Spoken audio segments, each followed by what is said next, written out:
My wife turned our marriage into a cruel psychology experiment. So I ended it and proved that testing a man's limits leads only to freedom and regret. Testing herself right out of our marriage. What started as her twisted psychology experiment ended with her getting unlimited freedom in ways she never expected. Friday evening, I walked through the front door after a brutal work week. All I wanted was to kick back, order our usual pizza, and maybe catch up on some shows. My wife was sitting on the couch with this strange look on her face, like she'd been planning something all day. "I've been reading about relationship stress tests," she announced without even saying hello. "I want to try an experiment this weekend." I set down my briefcase and looked at her. "What kind of experiment?" "I want to see how strong our bond really is. How much you can handle before you break." The way she said it sent a chill down my spine. There was something cold about her tone, like she was studying me instead of talking to me. But I figured maybe she'd read some relationship article and wanted to try something new. "Okay, what does that mean exactly?" She just smiled. "You'll see. Let's start now." An hour later, I was starving and ready to order our usual Friday night pizza. I grabbed my phone and started dialing when she stopped me. "Changed my mind. Let's just eat crackers tonight." I stared at her. "Crackers? I've been looking forward to pizza all week. It's a test to see if you're flexible with plans." This was ridiculous, but I didn't want to start a fight over pizza. I made myself a sandwich instead, though I was annoyed. She watched me the entire time with this smug expression. Around 9 p.m., I got an important call from a client. Just as I answered, she cranked the TV volume to maximum. "Hey, can you turn that down? I'm on the phone." She looked right at me and shrugged. "Oops, didn't know you were on the phone." The lie was obvious. She could see me talking, and she'd done it on purpose. I had to step outside to finish the call, and when I came back in, she was grinning. "Something wrong? You know exactly what's wrong. That was deliberately rude. It's just a test to see how you handle unexpected disruptions." By 10 p.m., I needed to use the bathroom. She'd gotten there first and left it completely trashed. Toothpaste squeezed all over the counter, towels thrown on the floor, toilet paper unrolled everywhere. "What happened in here?" "Oh, that. I was testing to see if you'd get mad about messes. I started cleaning up, but my patience was already wearing thin." "This isn't testing anything, this is just being disrespectful. See, you're already failing the patience test." That's when I realized this wasn't some innocent relationship exercise. She was deliberately trying to push my buttons, and worse, she was enjoying it. The way she smirked when I got frustrated told me everything I needed to know. "What kind of test is this? Stop the nonsense. It's a psychological evaluation of your stress responses. I want to see what you're really made of. I'm made of a man who works all week and expects basic respect in his own home. If you want to see what I'm made of, keep playing these games." But she just laughed. Such a dramatic reaction to simple tests. This is very revealing. I went to bed that night knowing this weekend was going to be a battle. She declared war on our peace, and she seemed to think I was just going to take it quietly. She was about to learn that testing a man's limits is a dangerous game, especially when you don't know where those limits actually are. As I lay there listening to her deliberately rustling around, keeping me awake as part of her sleep disruption test, I realized something important. She wasn't testing our relationship strength. She was testing my willingness to be disrespected in my own home. That test was about to have some very unexpected results. Saturday morning, I woke up hoping she'd gotten this testing nonsense out of her system. I was wrong, dead wrong. I stumbled to the kitchen around 9 a.m., desperately needing my morning coffee. I reached for my special blend, the good stuff I save for weekends, and found an empty space where the bag should be. "Where's my coffee?" She was sitting at the kitchen table watching me with those calculating eyes again. "Oh, I threw it away." "You what?" "I'm testing if you're addicted to material things. Coffee dependency is a real issue." My blood pressure spiked instantly. "That was a $20 bag of coffee. You threw away $20 to prove what point exactly? See how angry you're getting over beans and water? Very telling." I stepped closer to her and my voice dropped to a warning tone. "Buy another bag today or this test ends badly. Threats already. It's only Saturday morning." She was enjoying this, actually enjoying watching me get frustrated over her deliberately destructive behavior. This wasn't about testing anything. This was about control and seeing how much she could get away with. 10 minutes later, while I was drinking instant coffee and hating every sip, I heard loud voices in the living room. She'd invited 3 of her friends over without telling me, and they were practically shouting about some reality TV drama. I walked out there in my weekend clothes, looking like I just rolled out of bed, which I had. A little warning would have been nice. "I'm testing your hospitality, how you react when unexpected guests arrive." Unexpected guests get unexpected treatment. You have 30 minutes to explain what this is really about. Her friends looked uncomfortable. They could sense the tension, and they obviously hadn't signed up to be part of whatever psychological warfare she was waging. But she just smiled wider. So controlling. Look how he's trying to dictate who I can have in our home that I pay for, where I expected to relax on my weekend off. One of her friends whispered something about maybe coming back later, but my wife waved them off. Stay. This is educational. Educational, like I was some lab rat for her amusement. Around 11 a.m., while I was trying to have a normal conversation with her friends, who seemed like decent people caught in an awkward situation, I heard a crash from the kitchen. I found her standing over the broken pieces of my favorite coffee mug, the one my father gave me years ago. Oops, accident. But her eyes said otherwise. She was holding a dish towel, which meant she'd been cleaning up before I got there. She'd thrown it deliberately. That wasn't an accident. I'm testing your reaction to unexpected loss. How you handle when things break. Something snapped inside me. Not broke, not cracked, snapped clean in half. Enough. What the hell is wrong with you? This isn't a test. This is disrespect. Her friends went quiet in the next room. The whole house went quiet, except for my voice echoing off the walls. You threw away my coffee to test my attachment to material things. You invited people over without warning to test my hospitality. You broke something that meant something to me to test my reaction to loss. You want to know what you're testing? You're testing how much of a doormat I am. She crossed her arms and smiled. Men get so emotional. I'm just seeing how much you can handle before you lose control. Lose control? Lady, if I lose control, this conversation ends very differently. Right now, I'm still giving you chances to explain why you've decided to declare war on our marriage. War? It's just some simple tests. Simple tests don't involve destroying property and disrespecting your husband in front of strangers. Her friends were gathering their purses. They could read the room better than she could, and they wanted out before this escalated further. Maybe we should go, one of them said softly. No, stay, my wife insisted. This is revealing his true nature. Look how aggressive he gets when challenged. I looked directly at her friends. Ladies, I'm not aggressive. I'm a man who's been poked and prodded for 12 hours straight by someone who's supposed to love me. If that makes me aggressive, then every man in America is aggressive. They nodded and headed for the door anyway. Smart women. After they left, she turned back to me with that same cold smile. Congratulations. You just failed the public pressure test, and you just failed the basic human decency test. But we're keeping score now, apparently. I walked to the bedroom and started getting dressed, really dressed, not weekend casual, but going somewhere dressed. Where are you going? Out. Before I say something that ends this marriage today, instead of letting you finish whatever game you're playing, running away when things get difficult. I stopped at the bedroom door and looked back at her. Running away would be packing my bags and leaving. I'm giving you time to remember who you married and decide if you want to stay married to him. Such drama over a few harmless tests. Harmless? You've been systematically disrespecting me for 12 hours. The only thing harmless here is how I've responded so far. She laughed, actually laughed.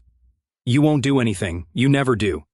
That's when I realized she'd made the biggest miscalculation of her life. She thought she knew my limits. She thought she was married to a man who would take anything she dished out because he always had before. She was about to discover that patience and weakness are two very different things. I came back home around 1 p.m., hoping that maybe she'd use the time to come to her senses. Instead, I found her in the laundry room, and what I saw made my blood run cold. She was using my best dress shirt, the white one I wear to important meetings, to wipe down the washing machine. The shirt was covered in lint, detergent stains, and whatever grime she decided to clean off the appliances. What are you doing? She held up the ruined shirt like it was a trophy. Testing if you're attached to material objects. It's just fabric.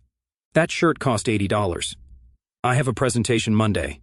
See, proving my point about materialism, it's replaceable. So are wives. The words came out before I could stop them, but I didn't take them back. She pushed past annoying, past disrespectful, and straight into destructive. Her face changed for just a second, like maybe she realized she'd gone too far, but then that smug expression returned. Empty threats, you're not going anywhere. Keep testing that theory. An hour later, I was in the garage trying to cool off when I heard her on the phone. She was talking loud enough that I could hear every word through the thin walls. Hey, it's me. Want to come over for coffee this afternoon? My husband's having some anger issues, but I could use the company. I walked inside and found her hanging up with a satisfied smile. Who was that? Just inviting someone over for coffee? Testing your trust levels. Who specifically? It matters. It matters when you're inviting men to my house without telling me who they are. It's Ryan. You remember Ryan? Ryan, her ex-boyfriend from college, the one she dated for 3 years before we met, the one who still texted her occasionally and made comments on her social media posts. Cancel it now. Why don't you trust me? This isn't about trust. This is about respect. And inviting your ex-boyfriend over while you're playing psychological games with your husband shows zero respect for anything. You're being controlling, I'm being clear. Cancel it now or I'm calling my lawyer Monday morning. She laughed, actually laughed at me. Your lawyer for what? Having coffee with an old friend? For divorce papers. Because apparently you've forgotten what marriage means. Empty threats. You won't do anything. You never follow through. That phrase echoed in my head as I watched her text Ryan back confirming their coffee date. She genuinely believed I was bluffing. She thought she could push and push and push, and I'd just absorb it all like some kind of emotional punching bag. When Ryan showed up an hour later, I was waiting in the living room. He looked uncomfortable the moment he saw me, like he knew this wasn't a normal social visit. Hey man, how's it going? It's going fantastic, Ryan. My wife's conducting some kind of relationship experiment, and apparently you're part of the test. She appeared from the kitchen with 2 cups of coffee. Don't mind him. He's having some emotional regulation issues. Ryan looked between us, clearly wishing he was anywhere else. Maybe this isn't a good time. It's a perfect time, she said. We were just discussing trust in relationships. What's your opinion on jealousy? I stood up. Ryan, you seem like a decent guy, so I'm going to do you a favor. My wife is using you to provoke me. She's been systematically disrespecting me all weekend as some kind of test, and now she's brought you here to see if I'll lose my mind with jealousy. You don't want to be part of this. Ryan set down his coffee cup. I think I should go. No, stay, she insisted. This is educational. Watch how insecure men react when their wives have male friends. Male friends don't get invited over during marital experiments designed to cause fights. Ryan was already heading for the door. Thanks for the coffee, but I'm out. After he left, she turned on me with fury. You embarrassed me. You made me look like some kind of manipulator. You were some kind of manipulator. You just got caught. It was a simple trust test. Simple trust tests don't involve ex-boyfriends and secret phone calls. You want to test trust? Be trustworthy. That evening, her friends came back over. The same 3 from the morning, plus 2 others I'd never met. They filled up our living room, drinking wine and talking loudly while I tried to read in the corner. Around 7 p.m., I heard her voice cut through the conversation. I'm testing how much abuse he'll take before he grows a spine. The room went dead silent. Every woman there turned to look at me, then back at her. You could feel the discomfort radiating from everyone except her. Excuse me? The whole weekend, I've been seeing how much disrespect he'll tolerate before he finally stands up for himself. So far, he's failed every test. One of her friends set down her wine glass. That's kind of cruel. It's psychology. Men need to be challenged or they become weak. I closed my book and stood up. Ladies, show's over. Time to leave now. See how controlling he is. Can't let me have friends over. I can let you have friends over. I can't let you humiliate me in front of strangers for your entertainment. Her friends were already gathering their things. They looked embarrassed, like they'd accidentally witnessed something private and ugly. We should probably go anyway, one of them said quietly. Don't let him intimidate you, my wife called out as they headed for the door. But they were gone, leaving us alone with the wreckage of whatever respect I had left for the woman I married. Happy now? You drove away all my friends. I didn't drive away anything. You did that when you announced you were abusing your husband for sport. It's not abuse, it's testing. And you're about to see how controlling I can really be when someone crosses lines that shouldn't be crossed. She smiled that cold smile again, still making empty threats. We'll see about that tomorrow. Sunday morning, something shifted in my approach. Not something emotional or desperate, something calculated. I woke up and found her already awake, sitting in bed with that same expectant look, like she was waiting for the next round of her psychological circus to begin. Sleep well? She asked with fake sweetness. Fine. Ready for day 3 of testing. Do whatever you want. The change in my tone caught her off guard. She was expecting anger, frustration, pleading. Instead, I was calm, almost indifferent. I got dressed, made coffee, and ate breakfast while she watched me like a scientist observing a lab experiment. Every few minutes, she'd do something deliberately annoying, moving my newspaper, changing the radio station, asking pointless questions designed to interrupt my thoughts. I responded to none of it. Not talking today? Nothing important to say. Silent treatment. How mature. I finished my coffee, rinsed the cup, and grabbed my keys. Where are you going? Out to think. Running away again. Taking time to process your behavior and decide how to respond appropriately. She followed me to the garage. What does that mean? It means I'm going to think about what kind of man stays married to someone who treats weekend abuse like a hobby. It's not abuse. We disagree on that. I backed out of the driveway while she stood there looking confused. For the first time all weekend, she seemed uncertain about her control over the situation. But I wasn't going somewhere to think. I was going to take action. My buddy Mike's law office was closed on Sundays, but he lived above it, and I knew he'd be around. Mike had handled my business contracts for years, and more importantly, he'd been through a divorce himself. "This is unexpected," he said when he opened the door. "Everything okay?" "No, I need to ask you about divorce procedures." His expression got serious immediately. "Come upstairs. Tell me what's going on." I laid out the entire weekend. Every test, every deliberate provocation, every calculated insult. Mike listened without interrupting, taking notes like he was already building a case. "She's documenting this?" "No, but she's doing it in front of witnesses. Her friends heard her admit she was testing how much abuse I'd take. That's useful. What about assets? House is in my name. Cars are in my name. Bank accounts are joint, but I earn 90% of what goes into them kids? No kids. That simplifies things considerably. How long married? 4 years. Mike was already pulling out paperwork.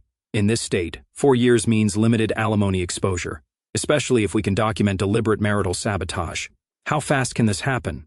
If she doesn't contest it, we can have papers filed Monday and served Tuesday. Temporary separation orders can be in place by Wednesday. Do it. We spent 2 hours going through details, asset lists, bank account numbers, documentation of the weekend's events. Mike drafted everything while I waited, and by the time I left, I had a folder full of papers that would change my life completely. On the drive home, I felt something I hadn't felt all weekend: control.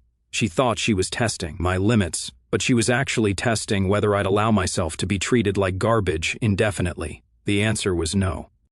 I got home around 3 p.m. She was in the living room, and the moment I walked in, she started her next test. "I've decided to ignore you for the rest of the day, testing your need for attention and validation."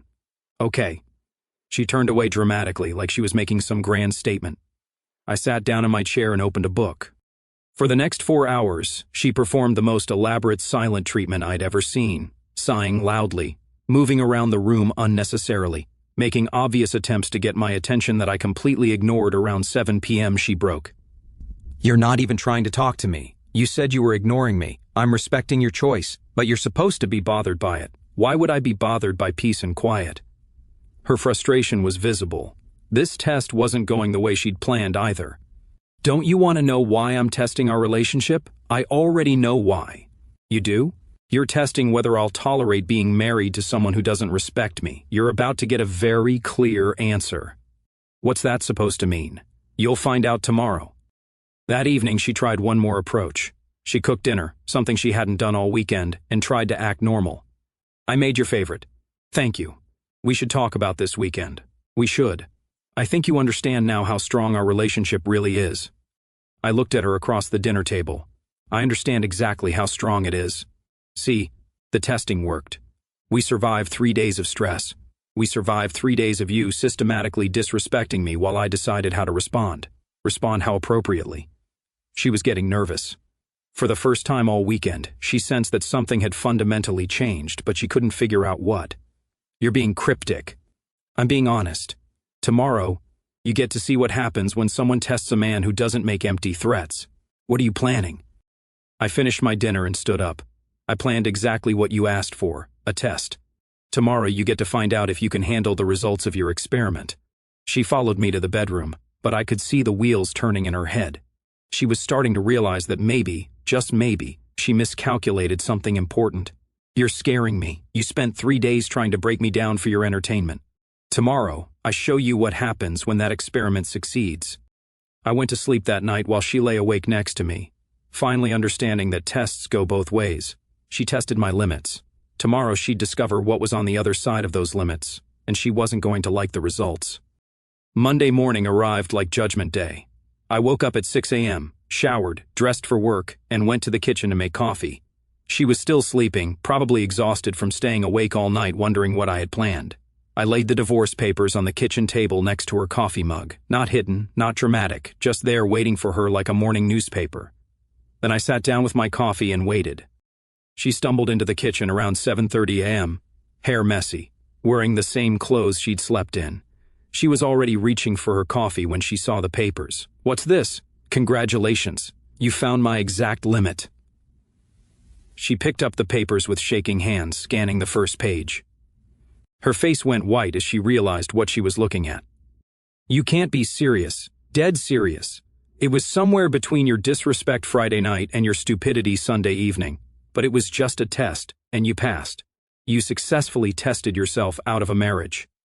She dropped the papers like they were on fire. "This is insane. Over a weekend of relationship exercises? A weekend of abuse. But let's use your word. You exercised your right to treat me like garbage, and I exercised my right to end relationships with people who treat me like garbage. I was trying to strengthen our bond by systematically destroying my property, inviting your ex-boyfriend over, and announcing to your friends that you were testing how much abuse I'd take. That's your idea of strengthening?" She started pacing around the kitchen like a caged animal. "You're overreacting." "I'm reacting exactly right. You wanted to see what I was made of. I'm made of a man who doesn't negotiate with people who think marriage is a psychology experiment. But where will I go?" I leaned back in my chair and smiled. "Anywhere but here. You wanted to be limitless, remember? Unlimited freedom, unlimited stupidity, unlimited loneliness. Now you can test how much the world loves entitled women. This isn't funny. It's hilarious. You spent 3 days trying to break me down, and instead you broke yourself out of the most stable thing in your life." She grabbed the papers again, flipping through them frantically. 48 hours. You're giving me 48 hours to move out? That's more time than you gave me to process your weekend of abuse. I have nowhere to go. Call Ryan. Maybe he'll let you test his limits for a while. You can't do this. I already did it. Mike filed everything this morning. You'll be served officially around noon. Her face cycled through emotions like a slot machine, anger, panic, disbelief, then back to anger. "I'll fight this." "With what money? Your credit cards were canceled this morning." "You canceled my cards? I'm testing your financial independence. Isn't that what you called it when you threw away my coffee? This is vindictive. This is proportional. You tested my patience. I tested your alternatives." She tried a different approach, sitting down across from me with tears forming in her eyes. "Please, I know I went too far, but we can work through this.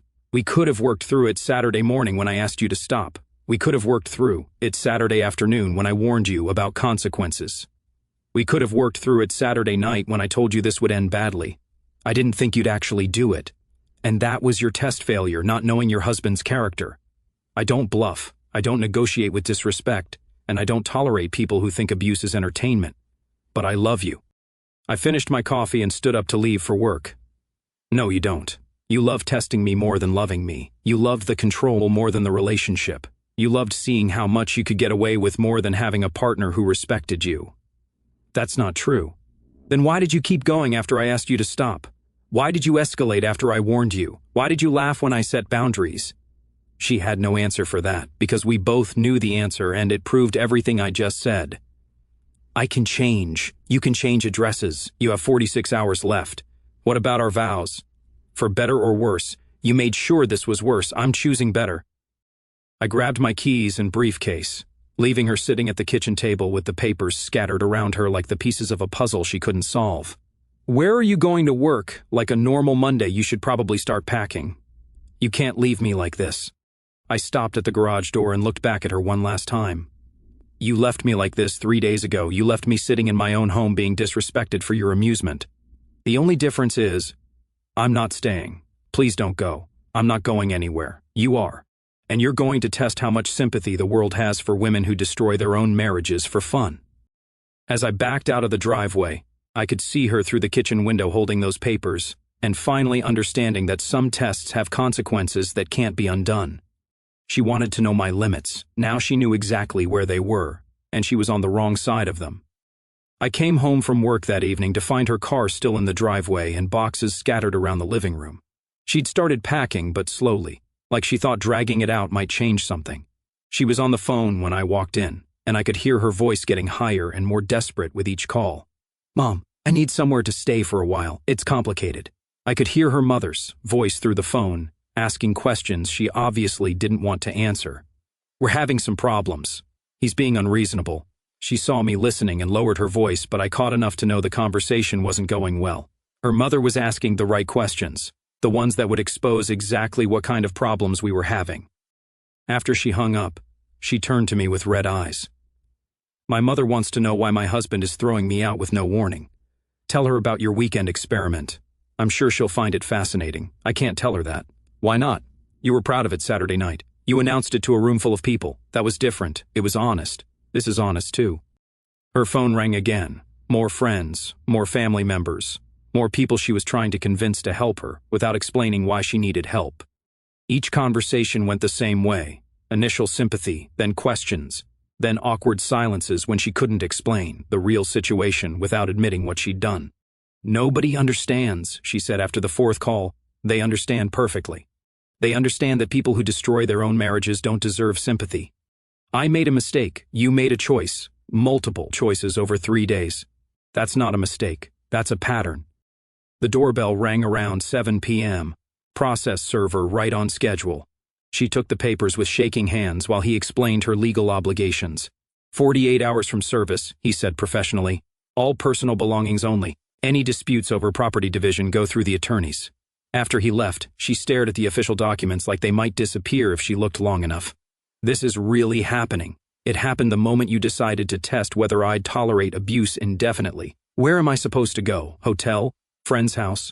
Your mother's place? Ryan's apartment? There are options for people who plan ahead. You've thought of everything, haven't you? I've thought of what happens when someone declares war on their own marriage.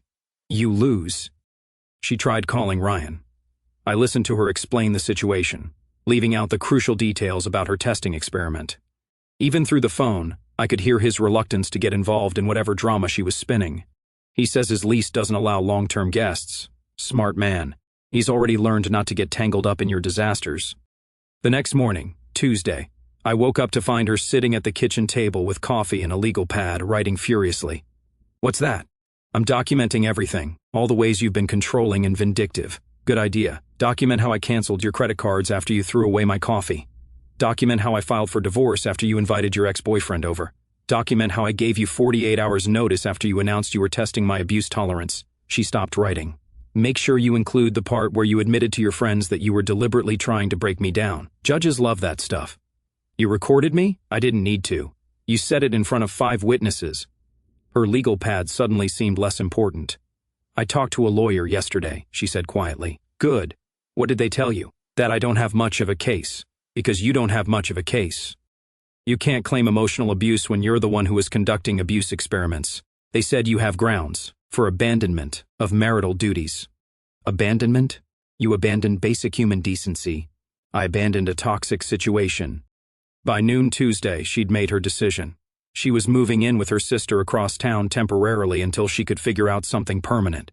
This isn't over, she said while loading the last box into her car. Yes, it is. It's been over since Sunday night when I realized you actually enjoyed hurting me. I never enjoyed hurting you. You smiled every time I got frustrated. You laughed when I set boundaries. You told your friends you were testing how much abuse I'd take. If that's not enjoying someone's pain, what is? She had no answer, because there wasn't one. I want you to know something, I said as she closed her car door. You didn't test my limits. You found them, and they're exactly where they should be, right between respect and disrespect, right between love and abuse, right between partnership and control games. You'll regret this. The only thing I regret is not doing it Saturday morning when you started your experiment. She drove away without looking back, and I watched her go with complete peace of mind. That evening, I changed the locks, not out of spite, but out of practicality. She'd proven she couldn't be trusted with access to my space or my peace. Mike called around 8 p.m. to confirm the paperwork was all filed correctly. How are you feeling? Like a man who just took out the trash. Any regrets? Only that it took me 3 days to realize what she was really doing. What was she really doing? Testing whether she could treat me like garbage indefinitely. She got her answer. 3 months later, I heard through mutual friends that she was dating again, some guy she met online who, according to the reports, puts up with her attitude. Good for him. He can test his own limits. As for me, I learned something valuable that weekend. A man's limits aren't weaknesses to be tested. They're boundaries that protect his self-respect, his peace, and his future happiness. She wanted to see what I was made of. Turns out I'm made of someone who knows the difference between love and abuse, between partnership and psychological warfare, between a wife and an enemy. She got to be limitless, just like she wanted. Limitless freedom, limitless consequences, and unlimited time to reflect on what happens when you test a man who means what he says. Some lessons cost everything to learn. This one cost her a marriage to a man who would have loved her forever if she just treated him with basic human respect. Instead, she chose to test his limits, and she found them. Our story has come to an end. If you've made it this far, how about subscribing to our channel? It helps us immensely. I've selected 2 other videos for you that I'm sure you'll enjoy. Feel free to click on them. I'll be waiting for you in the next story. See you soon.